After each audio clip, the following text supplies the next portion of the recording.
Break के बाद एक बार फिर से आप सभी का स्वागत है गुड लक टिप्स में। दर्शकों, ब्रेक से पहले हमने मूलांक 1 से लेकर 6 तक की बात की थी। चलिए अभी के लिए आगे बढ़ते हैं और जान लेते हैं मूलांक 7, 8 और 9 के बारे में। मूलांक 7 तकनीक का अंक है, केतु का अंक है। कंप्यूटर के काम में लाभ होगा। सोची हुई योजनाओं पर काम करें। इलेक्ट्रॉनिक्स के काम में आज आपको विशेष रूप से सफलता मिलेगी।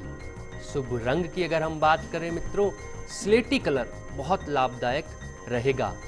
मूलांक 8 शनि का एग्रेसिवनेस का अंक है। दिमाग को शांत रखें, ज्यादा न बोलें। परिवार के कामों को पहले कीजिएगा। यात्रा न करें आज। यात्रा करना आज आपके लिए नुकसानदायक हो सकता है। शुभ रंग की अगर हम बात करें, नीला रंग आज आपके लिए भरपूर लाभदायक रहेगा। मूलांक 9 मंगल का अंक है। मंगलमुखी सदा सुखी। शिव मंदिर में जरूर जाइए, शिव पूजा कीजिए। पुराने काम तकलीफ देंगे आज आपको। सरकारी काम मिलने के भरपूर योग बनते हैं। सरकारी काम को मत छोड़िएगा। शुभ रंग की अगर हम बात करें, आसमानी रंग आज आपके लिए भरपूर लाभदायक रहेगा। कैलाश जी, जो अभी अभी दर्शक हमारे साथ जुड़े हैं और या फिर जुड़े होंगे, उन सभी के लिए मैं बता दूं कि आज हम दर्शकों अनुष्ठान और या फिर हवन पर चर्चा कर रहे हैं। और इस चर्चा को कैलाश जी आगे बढ़ाने से पहले एक दर्शक हमारे साथ जुड़े हैं, प्रभुलाल जी हैं राजसमंद से। इनकी जन्म की तारीख है 18/11/1976। प्रभुलाल जी, आपका बहुत बहुत स्वागत है हमारे शो में। अपना सवाल कीजिए। हाँ, मैं क्या कह रहा हूँ, मैं मतलब शरीर से कभी। जी प्रभुलाल जी, अपना सवाल कीजिए। प्रभुलाल जी, 18 तारीख आपकी जन्म तारीख। स्वास्थ्य से संबंधित आपका प्रश्न था। 18, 1 और 8, 9 का मंगल का प्रतीक है। स्वास्थ्य वैसे तो आपका खराब नहीं होना चाहिए, फिर भी आपको स्वास्थ्य संबंधित परेशानी है। आप सफ़ेद मोती चंद्रमा में बनवा के धारण कर लीजिए। स्वास्थ्य में बहुत जल्दी सुधार भी देखने को मिलेगा। अमावस्या वाले दिन श्रद्धा अनुसार गाय को दान कीजिए या भिखारियों को दान कीजिए। उससे आपका कष्ट टलेगा स्वास्थ्य में, और व्यापार या नौकरी से संबंधित भी अगर परेशानी है तो वो भी आपकी खत्म हो जाएगी। कैलाश जी, अभी के लिए एक और दर्शक हमारे साथ जुड़ी हैं, अनीता जी हैं भीलवाड़ा से, जो कि अपनी पुत्री सृष्टि के लिए जानना चाहती हैं। सृष्टि की जन्म की तारीख है 16/11/1991। अनीता जी, आपका बहुत बहुत स्वागत है। अपना सवाल कीजिए। जय श्री कृष्ण पंडित जी। जय श्री कृष्णा। हाँ जी, मैं अपनी बेटी के बारे में पूछना चाहती हूँ जी। उसकी शादी के योग कब तक है? अनीता जी, आपकी पुत्री की जन्म तारीख है 16, 1 और 6, 7 का अंक केतु का। चलित में जो समय चल रहा है 2016, वो बिल्कुल भी अच्छा नहीं है। इस वर्ष ना तो रिश्ता देखें और ना रिश्ता करें। अगर आपको रिश्ते संबंधित कोई बात करनी है, 2017 कैलेंडर वर्ष बहुत ही लाभदायक रहेगा। 7 के अंक की बिटिया, इनसे देवी पूजा या शिव पूजा करवाइए, उससे रिश्ता बहुत जल्दी रहेगा। जो भी लड़का ढूंढे उसकी जन्म तारीख 4, 13, 22 और 31 ना हो। 4, 13, 22 और 31 ना हो, इस बात का विशेष रूप से ध्यान रखिएगा। बाकी इनका खुद का नंबर 7 बहुत अच्छा है। इनकी शादी जन्म स्थान से बहुत दूर होगी। कैलाश जी, अभी तक हमने बात की कि मंदिर में और या फिर घर में कहाँ कहाँ अनुष्ठान करने चाहिए जी, किन किन व्यक्तियों को कौन कौन सा अनुष्ठान करना चाहिए, लेकिन एक मुख्य बात जो मैं आपसे अब जानना चाहता हूँ कि अनुष्ठान करते समय किन किन बातों का ध्यान रखना चाहिए, और खास तौर पर जो लकड़ी काम में ली जाती है वो कौन सी लकड़ी काम में लेनी चाहिए अनुष्ठान करते समय? दर्शकों, अनुष्ठान करते हुए सबसे पहली चीज़ तो ये ध्यान में रखिए, अनुष्ठान के समय आपको किसी चीज़ का सेवन नहीं करना चाहिए। बहुत सारे लोग अनुष्ठान के समय पानी पीते रहते हैं, अनुष्ठान के बीच में ही उठ जाते हैं स्वास्थ्य का बहाना। अगर आपका स्वास्थ्य नहीं चल रहा है, सही नहीं चल रहा है, कोई विशेष परिस्थिति है, तो आप हवन से उठ सकते हैं। अन्यथा आप हवन में बैठने के बाद उठिएगा मत और किसी भी चीज़ का सेवन न कीजिए। जिस दिन आप ग्रहों संबंधित, सुख शांति संबंधित या किसी विशेष पर्पज़ के लिए बड़ा अनुष्ठान करवा रहे हैं, उस दिन आपको व्रत भी रखना चाहिए। एक समय ही खाना खाना चाहिए। लकड़ी की अगर हम बात करें अर्पित जी, दर्शकों, हमेशा हवन के अंदर आम की लकड़ी या चंदन की लकड़ी का विशेष रूप से महत्व देखा जाता है। तुलसी की लकड़ी से भी हवन किया जाता है, लेकिन वो हनुमान जी से संबंधित या शिव से संबंधित कोई अनुष्ठान हो तो उसमें तुलसी की लकड़ी का प्रयोग किया जाता है। बाकी अन्यथा आप किसी भी लकड़ी के द्वारा श्रद्धा अनुसार अनुष्ठान कर सकते हैं। हवन सामग्री के अंदर आपको जो चीज़ मिल जाए तो भी अच्छा है, न मिले तो भी अच्छा है। आप गूगल जो धूप होता है वो हवन सामग्री के अंदर जरूर मिलाइएगा। किसी भी हवन सामग्री के अंदर अगर गूगल धूप ना हो तो अनुष्ठान अधूरा माना जाता है। कैलाश जी, अभी के लिए एक और दर्शक हमारे साथ जुड़े हैं। सुजानगढ़ से मान खान जी हैं। इनकी जन्म की तारीख है 2/2/1967। मान खान जी, आपका बहुत बहुत स्वागत है। अपना सवाल कीजिए।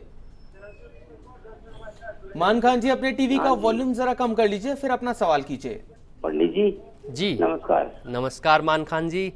मेरा कोई पुश्तैनी मकान है, वो बेचने का कब तक बिकेगा? और मेरे कोई संतान नहीं, प्रॉब्लम है। मान खान जी, 2 तारीख जन्म की चंद्रमा का अंक है। घर नहीं बिक रहा, पुश्तैनी मकान से संबंधित दिक्कत हो रही है। आपके कुंडली में पितृदोष प्रबल योग में है। आपके घर में जो पानी वाली जगह रहती है, जहाँ पे पानी की मटकी या वगैरह फ्रीज वगैरह अगर आप रखते हैं, वहाँ पे दीपक जलाइए। आप चाहे किसी धर्म किसी कर्म से हो, पानी वाली जगह दीपक जलाइए। अमावस्या वाले दिन श्रद्धा अनुसार आप गरीबों को, गाय को, किसी अन्य कुत्ते को, कौवे को, जो भी दान पुण्य अमावस्या वाले दिन आप श्रद्धा अनुसार करना चाहें वो कीजिए। पितृदोष जब तक आपकी कुंडली में खत्म नहीं होगा, पुश्तैनी काम भी आपके नहीं बनेंगे, मकान भी नहीं बिकेगा, व्यापार और स्वास्थ्य में भी समस्या रहेगी। अमावस्या वाले दिन किसी कारणवश अगर आप नहीं दान पुण्य कर सकते, शुक्रवार वाले दिन कर दीजिए, वो भी अपने आप में आपके लिए लाभदायक रहेगा। कैलाश जी, अभी के लिए एक और दर्शक हमारे साथ जुड़ी हैं। किरण जी हैं टोंक से। इनकी जन्म की तारीख है 24/11/1980। किरण जी, आपका बहुत बहुत स्वागत है। अपना सवाल कीजिए। हेलो, अपना सवाल कीजिए किरण जी। नमस्कार पंडित जी। नमस्कार किरण जी। पंडित जी, मेरी सरकारी नौकरी की योग है या नहीं है, और वैवाहिक जीवन मेरा कैसा है? वैवाहिक जीवन के बारे में बता दीजिए। किरण जी, 24 तारीख 2 और 4 6 का अंक है।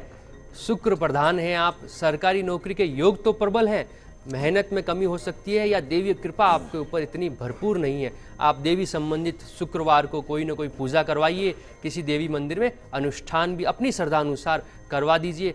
सरकारी नौकरी के योग भी बन जाएंगे। चूंकि आप शुक्र प्रधान है, आपका वैवाहिक जीवन अच्छा ही रहेगा। आपके नंबर जो हैं पति के ऊपर भारी ही पड़ने हैं। 6 का अंक अपने आप में सर्वश्रेष्ठ रहता है वैवाहिक जीवन के अंदर। कैलाश जी, आजकल अक्सर देखा जाता है कि लोग टेक्नो फ्रीक हो रहे हैं, काफी टेक्नोलॉजी का काफी यूज ले रहे हैं, और इसी संदर्भ में आजकल ऑनलाइन पूजा और अनुष्ठान भी होने लगे हैं जी। तो वो कितने ऑथेंटिकेटेड होते हैं, वो करना कितना ठीक है, वो जानना चाहूंगा आपसे। अर्पित जी, आज की आधुनिकता के जीवन में व्यक्ति विशेष ने अपनी लाइफ स्टाइल को इतना सरल और सुखद बना लिया है कि वो अनुष्ठान के अंदर बैठना ही नहीं चाहते। एक चीज़ मैं अपने सभी दर्शकों को बताना चाहूँगा, जिस तरह से एप्पल सेव के फोटो को देख के हमारा पेट नहीं भरता, सेव को खाने से ही हमारा पेट भरता है, उसी तरह से अनुष्ठान के अंदर आप अपने हाथ से जब तक आहुति नहीं देते, अनुष्ठान की अग्नि जब तक आपके शरीर को नहीं छूती, तब तक उस अनुष्ठान का कोई लाभ नहीं रहता। ऑनलाइन के अंदर आप अपनी श्रद्धा अनुसार जो कुछ कर रहे हैं अच्छी बात है, लेकिन हर अनुष्ठान को अपनी उपस्थिति के साथ संपन्न कीजिए, वो आपके लिए लाभदायक रहेगा। ऑनलाइन अनुष्ठान की मैं सहमति नहीं देता। कैलाश जी, आपसे बिल्कुल शॉर्ट में मैं एक आंसर और चाहूंगा कि अक्सर देखा जाता है अनुष्ठान में जोड़े से बैठने का विधान होता है, तो जोड़े से ही बैठना चाहिए और या फिर सिंगल आदमी भी अनुष्ठान कर सकता है, वो जानना चाहेंगे आपसे। अनुष्ठान एक धार्मिक काम रहता है। जब व्यक्ति की शादी होती है और जब उसको फेरे खिलाए जाते हैं तो 7 वचन उसकी पत्नी उनसे मांगती है, जिसमें 5वां वचन ये रहता है कि जब भी कोई घर में धार्मिक या अनुष्ठान का कार्यक्रम होगा तो आप मुझे साथ में लेकर वो पूरा करेंगे। तो शादीशुदा व्यक्ति अगर अपनी पत्नी के साथ धार्मिक अनुष्ठान, हवन अनुष्ठान में बैठता है, वो उसके लिए विशेष रूप से लाभदायक रहता है। तो चलिए दर्शकों, अभी के लिए आगे बढ़ते होना, आप सभी के लिए एक न्यूमरोलॉजी टिप भी जान लेते हैं। न्यूमरो टिप्स, चूंकि सावन का महीना चल रहा है, बहुत सारे लोगों को काल सर्प योग बताया जाता है। उनको मालूम होता है कि उनकी कुंडली में काल सर्प योग है। काल सर्प योग को खत्म करने के लिए बहुत अच्छा उपचार बता रहा हूं दर्शकों। कोई भी इंसान सावन के महीने में तांबा जो धातु रहता है उसके नाग नागिन का जोड़ा भगवान शिव को चढ़ाए और 1.25 किलो लड्डू का भोग लगाए तो बहुत जल्दी उसे लाभ होता है और उसकी कुंडली में जो काल सर्प योग या काल सर्प योग से संबंधित कोई बाधा है वो खत्म हो जाती है। आपको कहीं नासिक या दूर दराज जगहों पे जाके बड़ा खर्च करके काल सर्प योग की पूजा करवाने की कोई आवश्यकता नहीं है। आप शिव मंदिर में भगवान शिव की शिवलिंग पे ऊपर तांबे के नाग नागिन का जोड़ा श्रद्धा अनुसार चढ़ाइए और दूध का अभिषेक भी कीजिए और लड्डू का भोग भी लगाइए। बहुत जल्दी आपका काल सर्प योग खत्म हो जाएगा। तो दर्शकों, हम आशा करते हैं कि हमारा कार्यक्रम आपको काफी पसंद आया होगा। कैलाश जी हमारे स्टूडियो में आने के लिए और दर्शकों की समस्याओं का समाधान करने के लिए और साथ ही अनुष्ठान और हवन से संबंधित महत्वपूर्ण जानकारी हमारे सारे दर्शकों तक पहुंचाने के लिए आपका बहुत बहुत शुक्रिया। सभी दर्शकों का आभार। जय श्री कृष्ण। तो दर्शकों, अगर आपकी भी कोई समस्या है जिसका आप समाधान जानना चाहते हैं हमसे, तो आप भी हमें कॉल कर सकते हैं। आप हमें ईमेल भी कर सकते हैं। हमारा ईमेल आईडी है goodlucktips@firstindianews.com। कल फिर मिलेंगे, तब तक के लिए खुश रहिए, अपना ख्याल रखिए। नमस्कार।